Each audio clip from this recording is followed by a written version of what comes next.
Bonjour à tous, on se retrouve pour une nouvelle position. Position de milieu de partie, le trait ici pour les blancs. Dame, 2 tours, 2 cavaliers. Dame, 2 tours, fou et cavalier pour les noirs.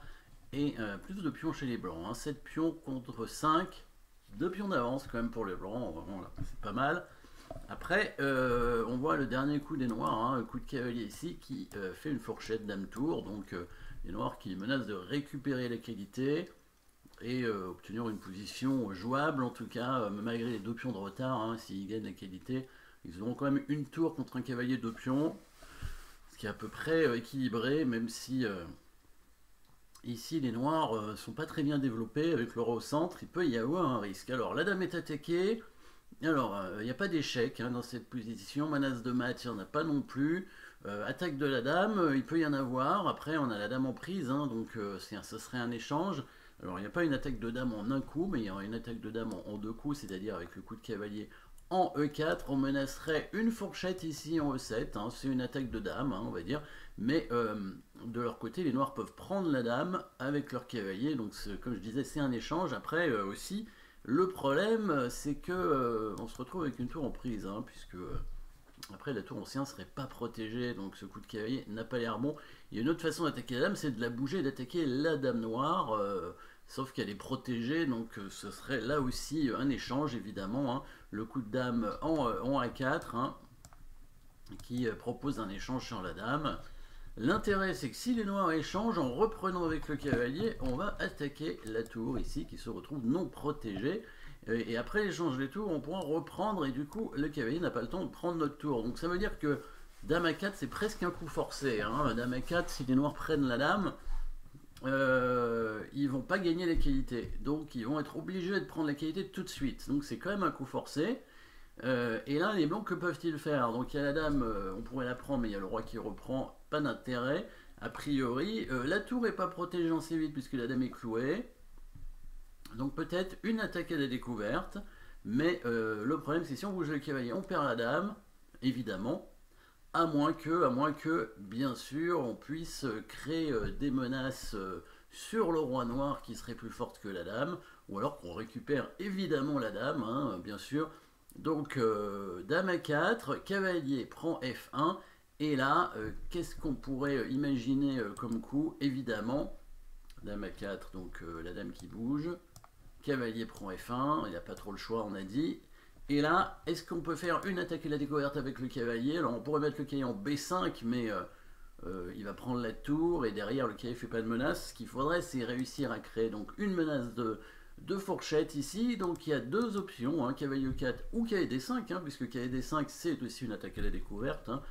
La tour en C8 n'est pas protégée, comme je le disais, mais la dame est en prise. Mais si les noirs prennent la dame, on va prendre la tour sur échec, évidemment. Le cavalier en D5 qui contrôle cette case force le roi à venir, du coup, en D7.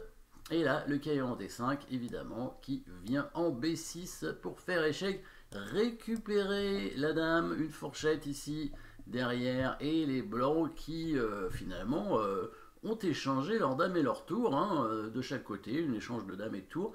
Donc on récupère la dame, et les blancs restent avec leurs deux pions d'avance. C'est une position très forte, position gagnante, parce que alors le cavalier noir peut ressortir en prenant un pion, mais la tour aussi hein, va pouvoir reprendre le pion B7 derrière. Regardons tout ça, le très fort coup dame à 4 ici, avec l'idée, évidemment, si les noirs échangent, on reprend du cavalier et on réattaque ici la tour, protégée par la tour qui est attaquée, ce qui fait que s'il prend, on reprend avec la tour, on a deux pions d'avance, hein, position bien sûr gagnante, avec le roi noir resté au centre, la tour en H8 qui est bloqué. Donc ici, pas de problème pour les blancs. La seule façon pour les noirs d'essayer de faire quelque chose, c'est de prendre cette tour. Voilà, là ils arrivent peut-être à récupérer du matériel contre les deux pions, mais les blancs ont prévu évidemment le très fort coup cavalier D5, attaque à la découverte. Menace fourchette en F6, donc évidemment, hein, si les noirs prennent la tour en C1, ils sont tout de suite mat avec F6 et dame prend D7. C'est mat en plus, hein, il perd la dame et en plus il est mat. Voilà, dans la partie, il a pris le cavalier. S'il prend donc la dame, échec, le roi obligé d'aller en D5, cavalier arrive en B6, et on récupère la dame ici. Évidemment, le cavalier noir peut ressortir en prenant ce pion, mais on peut faire par exemple un échec ici, et puis on va récupérer le pion derrière, voilà, etc. Ça fait quand même 2 pions d'avance avec 2 pions passés liés.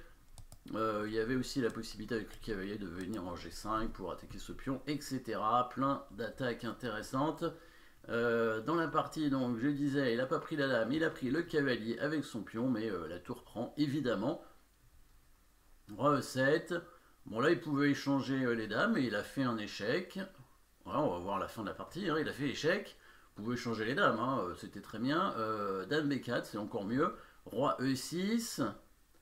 On pourrait prendre le fou, hein, on pourrait prendre le fou. Alors, il y aurait un échange de cavalier pour sortir, mais bon, ça sent pas très bon quand même pour les noirs. Alors, il continue un échec, il va essayer de le mater. Hein. Dame B6, apparemment, il va essayer de le mater. Roi F5, Dame F6 échec, Roi E4, cavalier G5 échec. Il est pas loin de le mater, mais le roi noir s'échappe. Alors, il peut pas prendre le pion ici en D4, parce qu'il y a une toute petite attaque à la découverte ici, avec ce coup de pion. Échec, gagne la dame, hein, entre autres, hein, il y a peut-être un meilleur coup, mais bon, c'est déjà pas mal.